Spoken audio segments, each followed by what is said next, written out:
নবীজি সাল্লাল্লাহু আলাইহি সাল্লাম ইরশাদ করেন, তিনটি বস্তু মৃত ব্যক্তির অনুসরণ করে, মানে মরার পরে তিনটি বস্তু মৃত ব্যক্তির পেছনে পেছনে যায়, কিন্তু যখন তাকে মাটি দিয়ে দেওয়া হয় তখন তার সাথে একটা বস্তু যায় আর দুইটা বস্তু ফিরে আসে। ইয়া রাসূলুল্লাহ, ইয়া হাবিবাল্লাহ, আপনি নবীর কাছে জানতে চাই, আপনি বলেন না কোন দুইটি বস্তু ফিরে আসে আর একটি বস্তু মৃত ব্যক্তির সঙ্গে থাকে? আমার নবী বলেন, ওই দুইটি বস্তু হলো ওয়ায়াবকা মাহু ওয়াহিদুন ইয়াতবাউহু আহলুহু ওয়া মালুহু। দুইটি বস্তু হলো, এক নাম্বার তার পরিবার, দুই নাম্বার তার মাল। এই দুইটা বস্তু ফিরে আসে। ইয়া রাসূলুল্লাহ, মৃত ব্যক্তির কবরে কোন জিনিসটা চলে যায় আপনার কাছে জানতে চাই।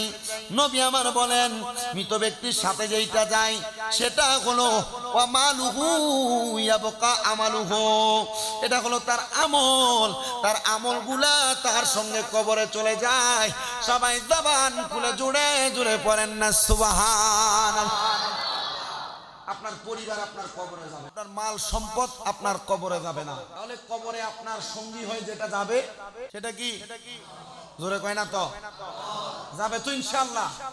আল্লাহর হাবিব সাল্লাল্লাহু আলাইহি ওয়াসাল্লাম আরেকটা হাদিসে মুবারাকা বলেন, আন সাহাল ইবনে সাঈদিন সাঈদি, সাহাল ইবনে সাঈদিন সাঈদি قال أتى النبي صلى الله عليه وسلم رجل فقال يا رسول الله। হযরত সাহাল ইবনে সাদ সাঈদী রাদিয়াল্লাহু তাআলা আনহু বলেন, ব্যক্তি আমার নবীর নিকট আগমন করলেন। ফাকালা ইয়া রাসূলুল্লাহ, নবীজিকে বললেন, ইয়া রাসূলুল্লাহ দুল্লানি আলা আমালিন ইযা আনা আমিলাতহু আহাব্বানিল্লাহু ওয়া আহাব্বানিন নাস। সাহাবীরা প্রশ্ন করে, হে আল্লাহর রাসূল, আমাকে এমন একটি কাজের কথা বলে দেন। কোন কাজ? বলে অন্য কোন কাজ নয়, যেই কাজ করলে আল্লাহ আমাকে ভালোবাসবেন, লোকেরাও আমাকে ভালোবাসবে।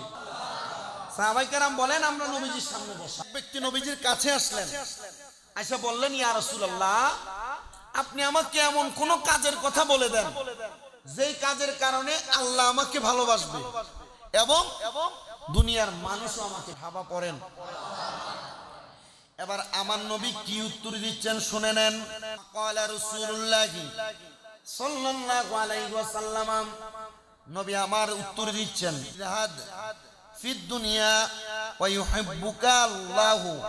তুমি যদি দুনিয়ার প্রতি অনাসক্তি, দুনিয়ার মায়া ছেড়ে দাও, তাহলে আল্লাহ তাআলা তোমাকে মায়া করবেন। মানে যদি তুমি দুনিয়ার মায়া ছেড়ে দাও, তোমাকে মায়া করবে কি?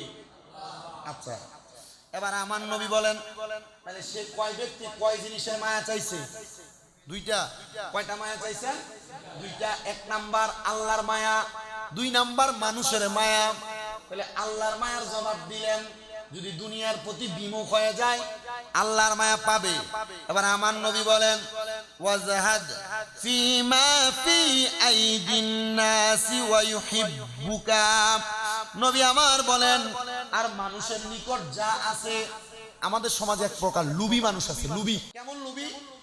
মনে করেন সে তার ঘরে ঘুমায়, তার পাশের ঘরের মানুষ একটা সুন্দর বিল্ডিং করে ফেলছে, তার ভিতরে এমন একটা লোভ কাজ করছে যে সে যেটা করে আমি এইটা করে দেখি তার মতো একটা বিল্ডিং বানাইতে পারি না।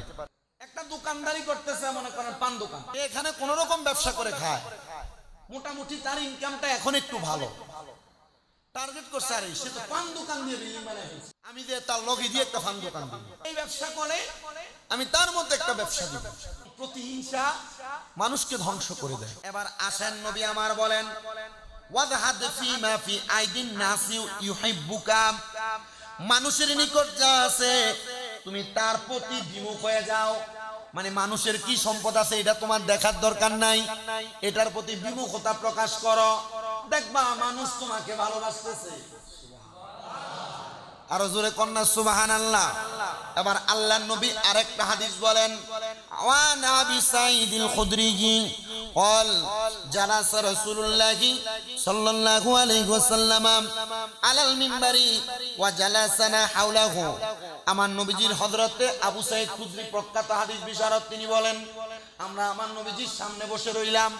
আমার নবী মিম্বরের মধ্যে উঠলেন, মিম্বরের মধ্যে উঠা আমার নবী বসলেন। বসার পর আমরা নবীজির দিকে তাকাইলাম। ফাকালা, নবী আমার বলতেছেন ইন্নামা মিম্মা আখাফু আলাইকুম বাদি মা ইফতাহু আলাইকুম মিন জাহারাতি দুনিয়া ওয়া জিনাতিহা। নবী আমার বললেন আমার পরে তোমাদের ব্যাপারে আমি যে সব জিনিসের আশঙ্কা করছি, মানে নবীর পরে আমার নবী মানুষের প্রতি যে সব বিষয়ে আশঙ্কা করছেন, খারাপ আশঙ্কা, নবীজি সেইটা কোনটা? বলে তোমাদের মাঝে প্রাতিভ চাকচিক্যময় ঘরে উঠবে, শোভা সৌন্দর্য গড়ে উঠবে, আল্লাহ তোমাদের জন্য বের করবেন এমন এমন সৌন্দর্য আমাদের চোখের সামনে। একটা বাড়ি এটার চাইতে কেমন ভাবে আরো সুন্দর করা যায় মানুষ সেটা নিয়ে প্রতিযোগিতা করে। একটা গাড়ি এটার চাইতে আরো কত দামি গাড়ি লাগে সেটার প্রতিযোগিতা করে।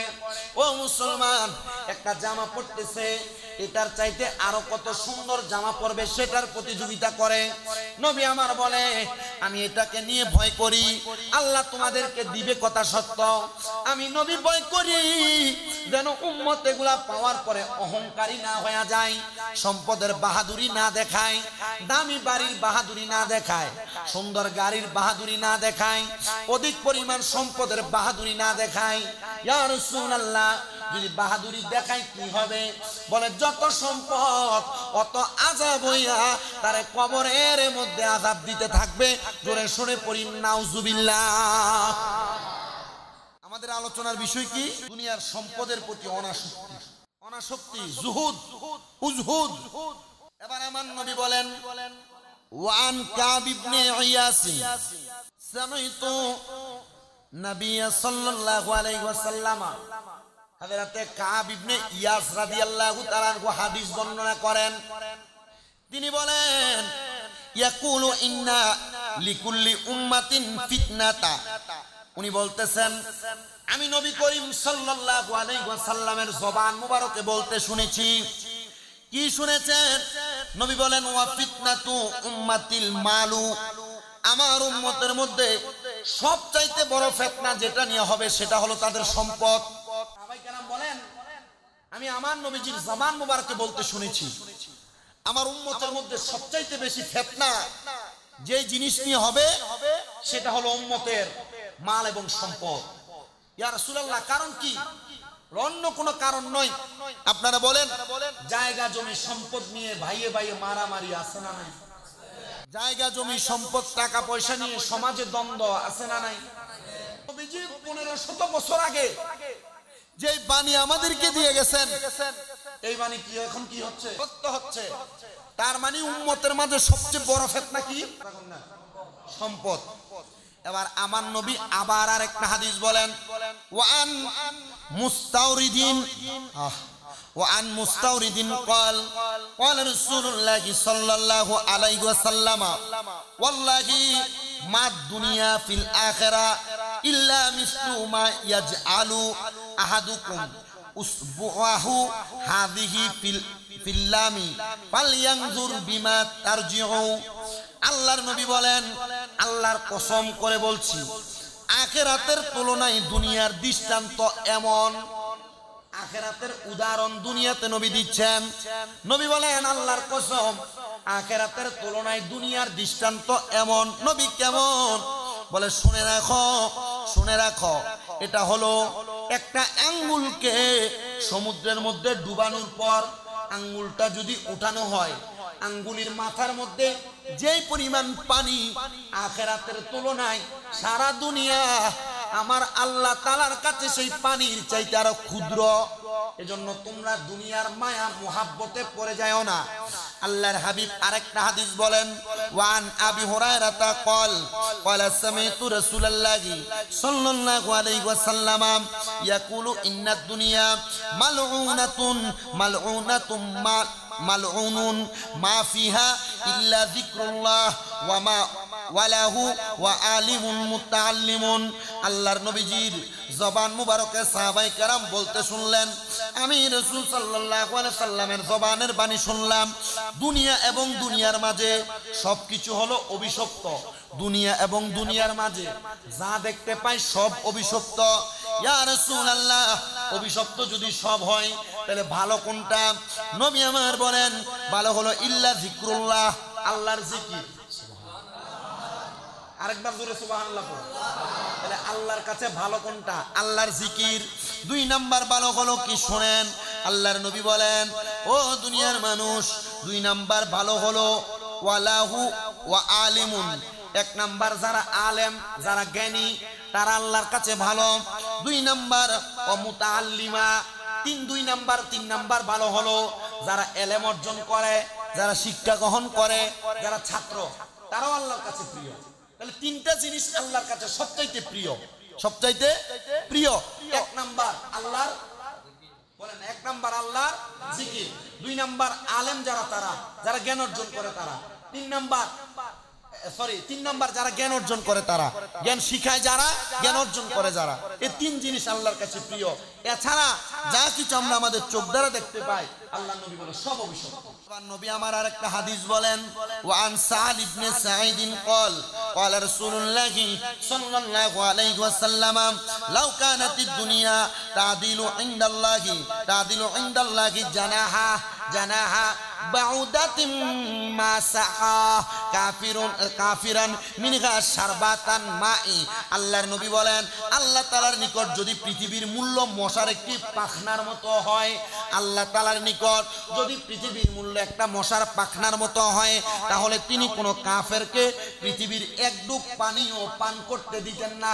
পুরা দুনিয়ার মূল্য যদি আল্লাহর কাছে একটা মশার পাখনা যেমন এমন পরিমাণ দামিও হইতো, তাহলে আল্লাহ কোনো কাফেরকে এক ডুব পানি পান করতে দিতেন না। তার মানে এটা দিয়ে বুঝাইলেন, আল্লাহর কাছে পুরাটা দুনিয়া মশার পাখনার যদি যে দাম আছে, তার চাইতে কম দাম, তার চাইতে কম দাম। আল্লাহর নবী আরেক হাদিস বলেন, ওয়ান ইবনে উমার قال رسول الله صلى الله عليه وسلم اخذ رسول الله صلى الله عليه وسلم بمن كبيا فقال كن في الدنيا كأنك غريب او আবিরুন সাবিল। নবীজির জবান মুবারকে বলতে শুনলেন হযরত ইবনে উমর, রাসূল সাল্লাল্লাহু আলাইহি সাল্লাম আমার 2 কাঁধের মধ্যে ধরলেন। হযরত ইবনে উমর বলেন, নবীজি ওনার কোথায় ধরলেন? নবীজি আমার 2 কাঁধের মধ্যে ধরলেন। এবার নবী আমার বলতে লাগলেন, তুমি দুনিয়াতে থাকো যেন তুমি একজন অপরিচিত পথচারী ব্যক্তি। ইবনে উমরের কাঁধের মধ্যে নবীজি হাত রাখলেন, রেখে বললেন, হে ইবনে উমর, তুমি দুনিয়াতে এমন ভাবে চলো যেন তুমি দুনিয়ার একজন পথচারী। পথচারী বোঝেন? রাস্তা দিয়ে নরমাল, জায়গা জমি নাই, সম্পদ নাই, কিছু নাই, সে কোন রকম হাঁটে। এমন ভাবে হাঁটো তুমি একজন, কোনো পরিচিতি নাই। ইয়া রাসূলুল্লাহ, কেন? বলে এটার কারণে ভিতরে যেন অহংকার না আসে। এবার আমার নবী আবার বলেন, ওয়াকানা ইবনে উমর ইয়াকুলু ইযা আমসাইতা ফালা তানতাজিরিস সাবাহা ওয়া ইযা আসবাহতা ফালা তানতাজিরুল মাসাআ ওয়া খুয মিন সিহহাতিকা লিমারাদিকা ওয়া মিন হায়াতিকা লিমাউতিকা। নবী আমার বলেন, তুমি সন্ধ্যায় উপনীত হলে সকালের জন্য অপেক্ষা করো না, সন্ধ্যার মধ্যে তুমি তোমার পূর্বের সকালের জন্য ক্ষমা প্রার্থনা করো। সকালে উপনীত হইলে, সকাল পর্যন্ত পৌঁছাইলে তুমি সন্ধ্যার উপর অপেক্ষা করবা না, সন্ধ্যার আগেই তুমি আল্লাহর কাছে ক্ষমা প্রার্থনা করো। তোমার সুস্থতার সময়, তোমার পীড়িত অবস্থার জন্য প্রস্তুতি নাও। তুমি যখন সুস্থ থাকো, তুমি যখন অসুস্থ হয়ে যাইবা, অসুস্থ হওয়ার সময়ের জন্য প্রস্তুতি গ্রহণ করো। ও আল্লাহর নবী, আর কি বলে? তোমার জীবিত অবস্থায় মৃত্যুর জন্য প্রস্তুতি গ্রহণ করো। মৃত্যুর জন্য প্রস্তুতি কি গ্রহণ করব? দুনিয়ার প্রতি বিমুখতা, আল্লাহর ইবাদতের প্রতি মনোযোগ। আল্লাহ আমাদের সবাইকে করার তৌফিক দান করুন, জোরে পড়েন আমিন। নবী আমার আরেকটা হাদিস বলেন, ওয়ান আয়েশাতা, নবীজির স্ত্রী মা আয়েশা বর্ণনা করেন, ওয়ালাত মাশাবিহা আলু মুহাম্মাদিন সাল্লাল্লাহু আলাইহি সাল্লাম মিন খুবজিন শাইরিন ইয়াউমাইনি মুতাতাবিআইনি মুতাতাবিআইনি হাত্তা কুবিসা রাসূলুল্লাহ সাল্লাল্লাহু আলাইহি সাল্লাম। আম্মা জান আয়েশা সিদ্দিকা রাদিয়াল্লাহু তাআলা আনহা হাদিস বর্ণনা করেন। তিনি বলেন মুহাম্মদ সাল্লাল্লাহু আলাইহি সাল্লামের পরিবার পরিজন একাধারে 2 দিন জবের রুটি তৃপ্তি পরিমাণ পেট ভরে খান নাই। হে মা আয়েশা, নবীজির পরিবার কেন জবের রুটি তৃপ্তি পরিমাণ করে খান নাই? বলে কেন খান নাই জানো? যদি তৃপ্তি পরিমাণ খায় দুনিয়ার সম্পদের প্রতি মায়া সৃষ্টি হবে, খায়ের সৃষ্টি হবে, এই জন্য তারা তৃপ্তি পরিমাণ জবের রুটি খায় নাই। ও আম্মা জান আয়েশা, আমার নবী কি আমলটা 1 দিন 2 দিন করেছেন? বলে না না না, এই আমল আমার নবী এবং নবীর পরিবার 1 দিন 2 দিন করেন নাই। মা আয়েশা গো, কতদিন পর্যন্ত করেছেন? উনি বলতেছেন মুতাতাবিআইনি হাত্তা কুবিসা রাসূলুল্লাহ সাল্লাল্লাহু আলাইহি সাল্লাম। আমার নবীজির ইন্তেকালের আগ পর্যন্ত নবীর পরিবারেরা এই আমল করেছেন উম্মতকে শিক্ষা দেওয়ার জন্য। জোরে বলেন সুবহানাল্লাহ। হে মুসলমান, আল্লাহর নবী আরেকটা হাদিস নবী আমার বলতেছেন আর দুনিয়া ও সিজনুল মুমিনিন ওয়া জান্নাতুল কাফির। নবী আমার বলে দুনিয়া মুমিনের জন্য জেলখানা আর কাফেরদের জন্য জান্নাতের সমতুল্য।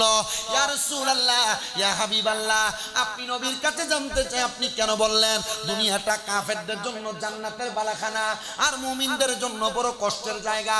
আমার নবী বলেন মুমিন শুধু অপেক্ষা করতে থাকে কখন ইন্তেকাল করবে, কারণ মুমিন জানে মুমিনের জন্য আল্লাহ তাআলা কবরের মধ্যে জান্নাতি বালাখানার ব্যবস্থা করে রেখেছেন। জোরে বলেন সুবহানাল্লাহ।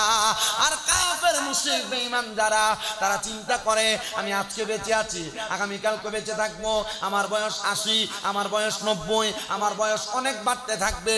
না না না, মনে রাখবা যারা মুমিন তারা দুনিয়াতে বেশি দিন থাকতে চায় না, তারা থাকতে চায় আমার আল্লাহ তাআলার বালাখানায়। আল্লাহ তাআলার বালাখানায় থাকতে হইলে দুনিয়া থেকে বিমুখ হওয়া লাগবে, দুনিয়ার মায়া ছাড়তে হবে, আল্লাহর ইবাদতে মনোযোগী হতে হবে। আল্লাহ রাব্বুল আলামিন আমাদের ভিতরে জুহুদ অপশক্তি তৈরি করে দিক। জোরে পড়েন আমিন। বিমুখ থাকা আর কি মানে দুনিয়া থেকে কি থাকা? বিমুখ থাকা। আল্লাহ তাআলা আমাদেরকে সে তৌফিক দান করেন। ইবাদতে মনোযোগী হন। সম্পদ আপনি অর্জন করা লাগবে না, সম্পদ আপনাকে জোরায়া দিবে কে? গত জুমায় ওয়াজ করছি ভিক্ষাবৃত্তি নাই, জায়েজ নাই। ভিক্ষাবৃত্তি ছায়া খাওয়া এগুলো জায়েজ না। এটা বয়ান করাতে আর আজকের বয়ানে 2টা পার্থক্য তৈরি হয় নাই। গত জুমায় বলছিলাম উপরের হাত দামি না নিচের হাত দামি? কি আপনারা জুমায় ছিলেন না? গত উপরের হাত দামি না নিচের হাত? আপনি উপরের হাত দামি বানান না, ছায়া খাওয়া বন্ধ করেন, আল্লাহর কাছে চান, দেখবেন আপনি চাওয়া লাগবে না, আবার মানুষ আপনার কাছে চাইবে। দুনিয়ার প্রতি বিমুখ হয়ে আল্লাহর প্রতি মুখাপেক্ষী হয়ে যান, আল্লাহ আপনাকে সব দিয়ে দিবেন। বললেন না আপনারা? আল্লাহ তাআলা আমাদের সবাইকে জুমার নামাজে কষ্ট করে করে যে বিষয়গুলোতে আপনাদেরকে কথা বলি, এই বিষয়গুলোতে আমল করার তৌফিক দান করুন। অনেক কষ্ট হয়, ওয়াজে গেলে 2-3 ঘন্টা ওয়াজ করলে কষ্ট কম, কিন্তু জুমার জন্য কষ্ট করে পড়া লাগে, কষ্ট করে অনেক বেশি পড়া লাগে। এই জুমাতে এতক্ষণ পর্যন্ত প্রায় আমি 13টা হাদিস বলছি। এই 13টা হাদিস শরীফ পুরো এক ওয়াজে 13টা হাদিস শরীফ বলা যায় না, বললে মানুষ শোনে না। আমি ওয়াজ করি মসজিদে, কথা কইেন না, দিলাফি দেয় আর গালাগালি করে, এটা নিয়ে ওয়াজ। আল্লাহ আপনারা সবাইরে হেদায়েত করুক, আপনারা লগে আমারও করুক, কারণ আমার ভিতরে হেদায়েত নাই বিদে আপনারা হেদায়েত হন না। আমাদের সবাইকে হেদায়েতের পথে রাখো। ওয়া আখির দাওয়ানা আলহামদুলিল্লাহি রাব্বিল আলামিন। মা আসসালাম। আসসালামু আলাইকুম।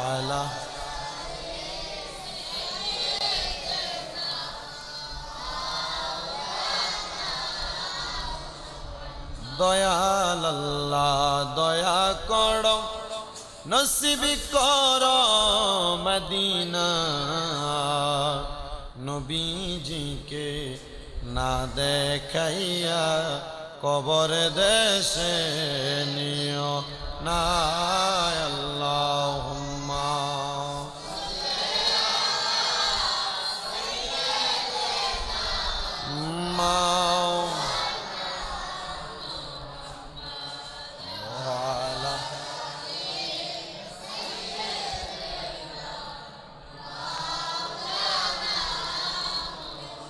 সালাতুন ইয়া রাসূলাল্লাহ।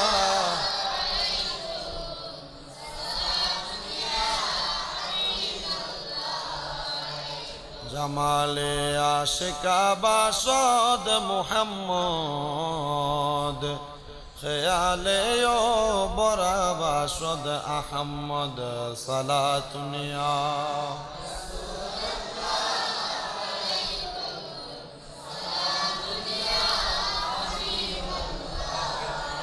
মদিনার মাটি যদি হইতাম নূর নবীকে বুকের মাঝে রাখিতাম সালাতুনিয়া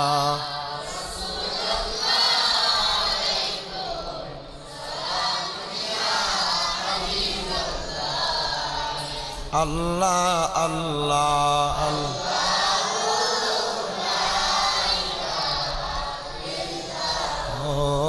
আল্লাহ আল্লাহ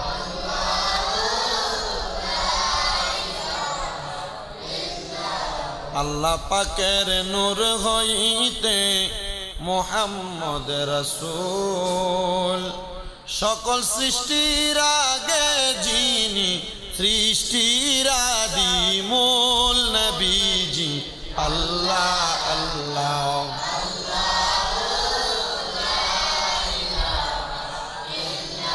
ও আল্লাহ আল্লাহ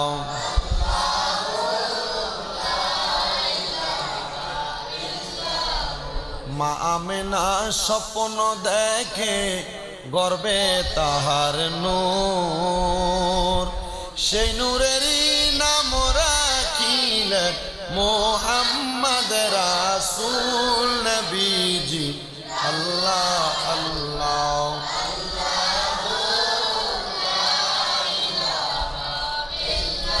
ও আল্লাহ আল্লাহ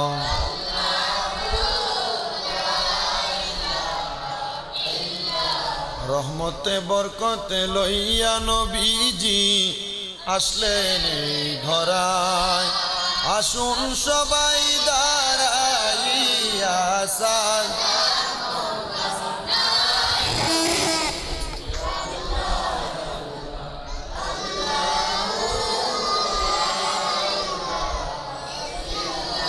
ইয়া নবী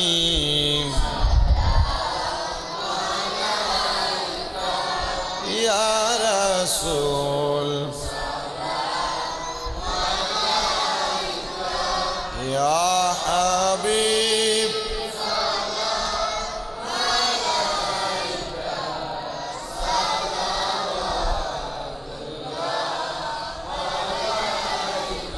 সাইয়্যিদি ইয়া রাসূল আল্লাহ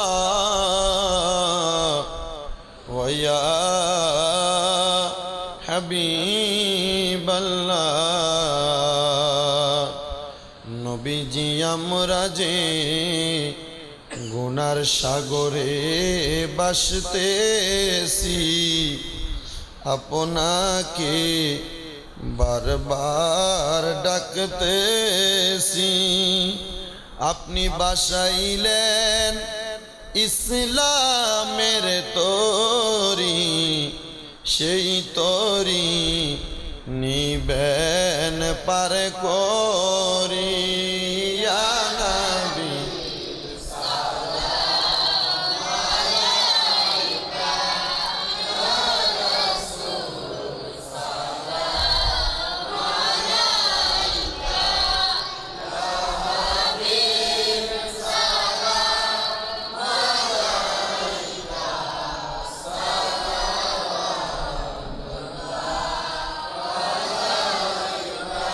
अपने मौला का प्यारा हमारा नबी अपने मौला का प्यारा हमारा नबी दोनों आलम का दुल्हा हमारा नबी सबसे आला हो हमारा भी सबसे बाला हो लाहमा गौसे आज़म मुस्तका का जलवाए कुदरत पेला हम मुस्तफा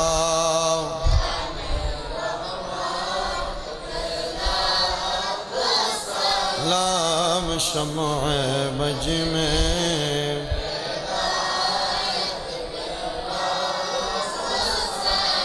या पाक पंजातन लाख सलाम या पाक या हसन शाह हुसैन या हसन शाह हुसैन करबलार कुरबानी शरण ब्राह्मणे सकले अस्सलामाए नूरे चश्मे अस्सलामाए शाहिन शाहे औलिया बलवलौला